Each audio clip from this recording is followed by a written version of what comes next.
광주 광산구의회가 시설관리공단 이사장 후보에 대한 인사청문회를 실시했습니다. 지난해 10월이죠. 근고 조례를 제정한 이후에 처음으로 인사청문회를 진행한 건데요. 하지만 임용 예정일보다 늦게 인사청문회가 열렸고 가장 중요한 질의응답은 비공개로 진행했습니다. 박규태 기자입니다. 광주 광산구의회가 광산구 시설관리공단 이사장 후보자에 대한 인사청문회를 실시했습니다. 지난해 10월에 광산구의회 인사청문회 조례를 제정한 이후 처음으로 열렸습니다. 현재 광주시 기초의회 중에서 인사청문 조례를 만든 곳은 북구의회와 서구의회 그리고 광산구의회 3곳입니다.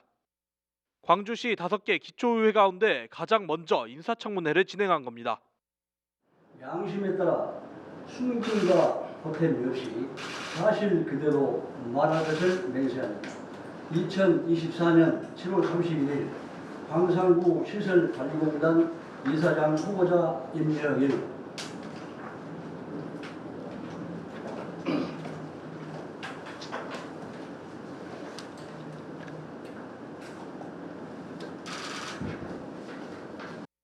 지난달 12일에 올라온 광산구 시설관리공단 이사장 후보 모집 공고에는 이사장 임명이 29일로 되어 있는데 이보다 이틀 늦은 31일에 인사청문회가 열리면서 이사장 임용 이후에 청문회가 진행됐습니다. 구의회는 청문회 실시 계획서 작성 등과 같은 절차적 요건 성립과 진행 중인 의사 일정 처리를 위해 인사청문회 일정을 임용 예정일보다 늦게 잡았습니다. 이사장이 임용된 이후에 청문회를 진행하고 인사청문 경과 보고서가 채택되는 앞뒤 순서가 맞지 않는 황당한 상황이 연출된 겁니다. 이에 대해 광주 광산구는 보도자료를 통해 시설관리공단의 업무가 시민생활과 밀접한 만큼 후보자의 인사청문이 끝나고 경과 보고서를 전달받으면 이를 참고해 임용 여부를 판단하겠다고 밝혔습니다.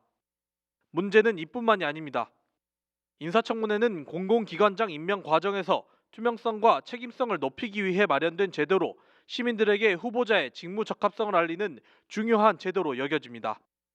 이렇기에 인사청문회 과정에서 후보자에 대한 질의응답 시간은 후보자를 검증하는 데 가장 중요한 과정으로 손꼽히는데 질의응답 과정을 비공개로 진행한 겁니다. 인사청문회는 공개가 원칙이나 질의 및 답변은 비공개로 전환하여 진행하는 것으로 의결하고자 하는데 이의였습니까? 이의가 없으므로 질의 답변은 비공개 진행으로 가결되었음을 선포합니다. 청문회 자리에서 후보자는 공단 이사장으로서의 비전과 경영 능력, 향후 공단 운영 계획을 설명한 것으로 알려졌는데 비공개로 진행된 만큼 질의응답 시간에 어떤 이야기가 오갔는지 자세히 알 수는 없습니다. 광산구의회 인사청문특위는 임영일 시설관리공단 이사장 후보자에 대해 적격하다는 취지의 보고서를 채택한 것으로 알려졌습니다.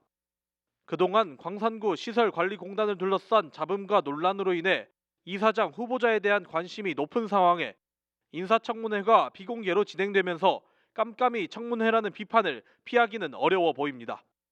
CNB 뉴스 박규태입니다.